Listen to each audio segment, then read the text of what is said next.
August 16 சனிக்கிழமை. ஜெபத்தில் போராட்டம்.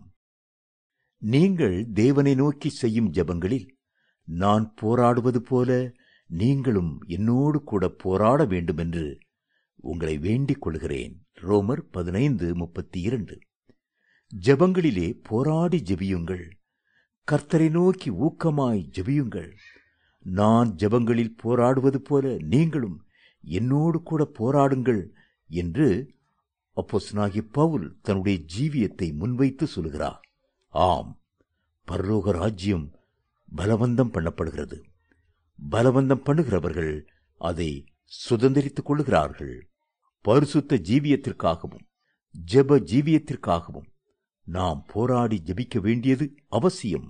கர்த்தருடைய பரிபூரணத்தை நாம் பெற்றுக்கொள்வதற்காகவும் அசுத்த ஆவிகளோடு போராடி மேற்கொள்வதற்காகவும் கர்த்தருடைய கிருபையையும் வல்லமையையும் பெற்றுக்கொள்வதற்காகவும் வாக்குத்தத்தங்களை சுதந்திரித்துக் கொள்வதற்காகவும் கர்த்தருடைய பாதையிலே வெற்றியோடு முன்னேறி செல்வதற்காகவும் நாம் போராடி ஜெபிக்க வேண்டியது அவசியம்.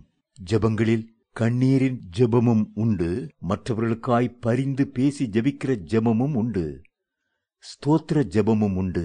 அதே நேரத்தில் கர்த்தருடைய ஆசீர்வாதங்களை பெற்றுக்கொள்வதற்கு நாம் போராடி ஜெபிக்க வேண்டியது அவசியம். இதற்கு ஒரு நல்ல உதாரணம் சொல்ல வேண்டுமென்றால் யாக்கோபைத்தான் சொல்ல முடியும். யாக்கோபு தேவனோடு போராடினார். தன்னிலும் பலத்தவரோடு கூட போராடினார். கர்த்தரோடு முகமுகமாய் போராடினார். இந்த போராட்ட ஜெபத்தின் விளைவாக யாக்கோபு இஸ்ரவேல் என்ற பெயரை சுதந்திரித்துக் கொண்டார். இஸ்ரவேல் என்றால் தேவனோடும் மனிதரோடும் போராடி மேற்கொண்டவன் என்று அர்த்தம். யாக்கோபை குறித்து ஓசியா தீர்க்கதரிசி எழுதும் போது அவன் தாயின் கர்ப்பத்திலே தன் சகோதரனுடைய குதிகாலை பிடித்தான். தன் பலத்தினால் தேவனோடே போராடினான். அவன் தூதனானவரோடே போராடி மேற்கொண்டான். அழுது அவரை நோக்கி கெஞ்சினான்.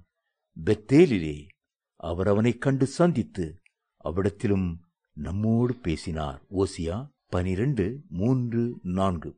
பெரும்பாலான கிறிஸ்தவர்களுக்கு கர்த்தரிடத்தில் போராடி ஜெபிப்பது என்னதென்று தெரியாதிருக்கிறபடினாலே கர்த்தருடைய ஆசீர்வாதங்களையும் வல்லமையையும் பெற்றுக்கொள்ள முடியாதவர்களாயிருக்கிறார்கள்.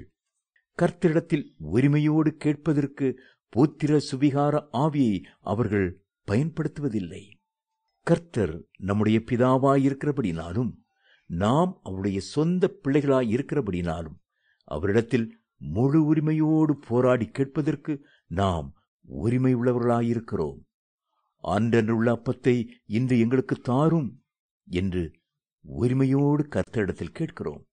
தேவ பிள்ளைகளே, நாம் அப்படிப்பட்ட கேட்பதை குறித்து பயப்பட வேண்டிய அவசியமே இல்லை. தேவன் நமக்கு பயமுள்ள ஆவியை கொடாமல் பலமும் அன்பும் தெளிந்த புத்தியுமுள்ள ஆவியையே கொடுத்திருக்கிறார். 2 தீமோத்தேயு 1:7.